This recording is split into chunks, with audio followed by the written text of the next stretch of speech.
Hi, my name is Shelby. I'm 25 and I hail from the snowy mountains of Utah in the United States. I'm a huge skier, outdoor adventurist, environmentalist, social justice activist, work that reconnects practitioner, yogi, and also the hosting center manager here at Florestral. I think what's kept me coming back to Florestral over the years is first and foremost just this land that the whole center is set up on here in Costa Rica. It's really, really incredible, and truly the land is like the first layer of the medicine that exists here. Being surrounded by the forest, the monkeys, the toucans, the beautiful river, you really just feel, even though this landscape is nothing like where I grew up, there's like something that feels like home to me here, and feels just as healing as any other medicine. Another thing that really has drawn me here is just the community, coming from Western US culture where we're all so separated and living apart in separate family units. It just felt so inspiring to come here and see people trying a different way, living in community, and truly every person that arrives here becomes a part of that family, whether you're only here for a few days or you stay for several years. It's this really tight-knit, supportive belonging that I didn't really feel growing up in many other spaces. And I also feel this deep, strong connection to the music. I was always a singer growing up and a performer, but then kind of lost that later in life, and the medicine brought me back to the music, and this place, music is like a central tenet, and so to have a space where I can share music and community and circle is so beautiful, because sharing our voices together only amplifies the medicine of that music that we're bringing through, and that has completely transformed my relationship to my voice and my own talents as a musician. So once I found ayahuasca, it was like this whole part of me that I hadn't known since childhood, really, since that like pure innocence of childhood came online again. And I went back after my first retreat here to the States and felt so much coming into being and so much dying from the life that I had built up, or the expectations I had put on myself or society or my parents or whatever had put on me. I felt so much of that falling away, but it really was this edge that I noticed in myself of, I can, at this point, after drinking just a few times, I could fall away and fall back into kind of the spiritual slumber that I was in before, or alternatively, I could choose to rise up and to take back my life and really allow myself to embody again as me, as Shelby, whatever this expression of my purest essence was. And so the biggest thing that I've gained is I clearly made the choice to continue walking this path, and I can't even imagine what my life would have looked like without making that choice. And it's truly brought me home to myself in a way that I like seriously feared and doubted I'd ever be able to access again.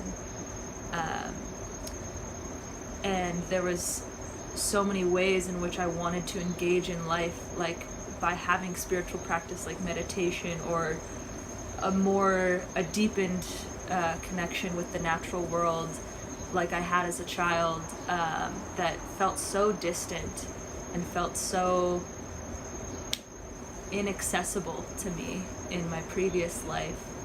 And I really have, through working with the medicine and phases of integration and returning to Florestral and then going back in the world and integrating, have been able to come to a point where I'm actually living my truth.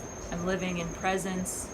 I'm living as myself. I'm living from my heart rather than from my head or my conditioning or my wounds, and that feels like the greatest gift I've ever received. And I know this work will be ongoing. There's always more to look at and work with, but that's been the gift of this journey, is feeling empowered to actually face those things, feeling empowered to know that whatever comes my way, whatever darkness I might face in my life, that I have the tools and the ability to work with it, to witness it, to have awareness around it and not be so afraid of it and not feel like I need to shove it behind my back and not look at it.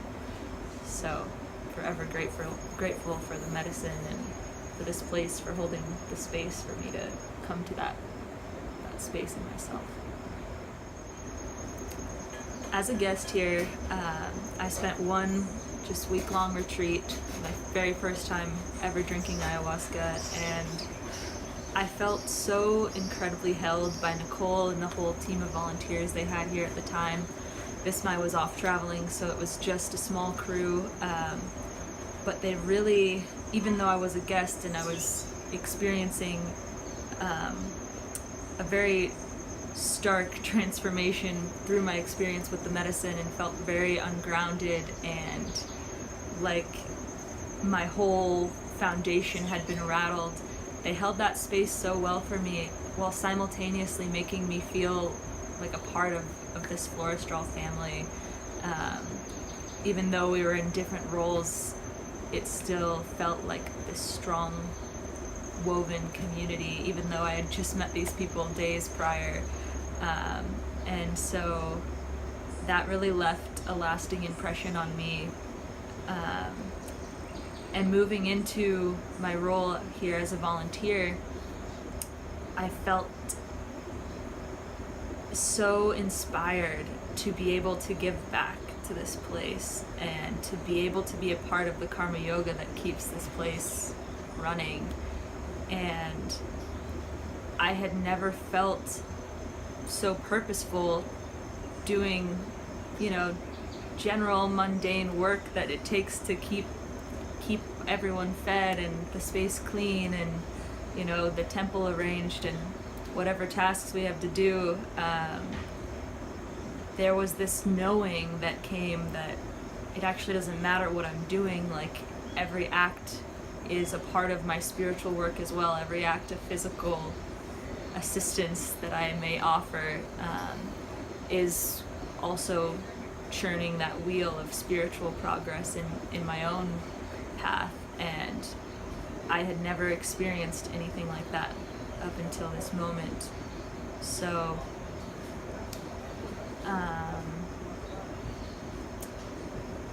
and as a volunteer, that feeling of home, of family, only deepened as I became more entwined with this place, with the land, got to know the medicine plants and the other amazing, both medicinal food and wild, unknown jungle plants around here that really have become such an important part of my knowledge. And as the hosting center manager now, I feel really excited to be in this new role.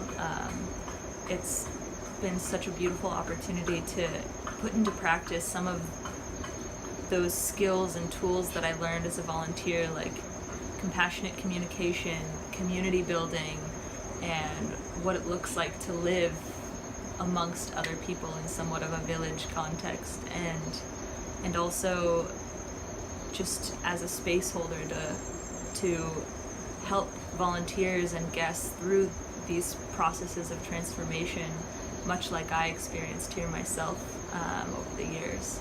So it feels empowering and it's challenging, and it's really beautiful to be a big part of this place and to give back to somewhere that's given me so much along my own spiritual path. One of the biggest teachings that I've received on this path, I think, is just realizing that the path to healing our world is never going to be, you know, solving the climate crisis with X, Y, and Z solution, or, oh, we just need to take down that leader, or we just need to, you know, start with all these external things, but really that the process begins within. The process of healing our world needs to start in our own hearts. The process of healing our environment starts in our own hearts, in our communities, and really realizing that it's the separation from self that breeds the separation from the earth, that breeds the separation from all life, all other beings, all other humans, that has caused so much of the chaos that we see in our world today. And so, yeah, the message that I want to share with the world is just that if we can come home to our own hearts, then that is the key to coming home to true belonging on this earth. And that belonging is what breeds the unity, the love that allows us to heal, that allows us to find solutions to the problems that we face and to work through them with grace and ease, and to find that lasting regeneration for all life.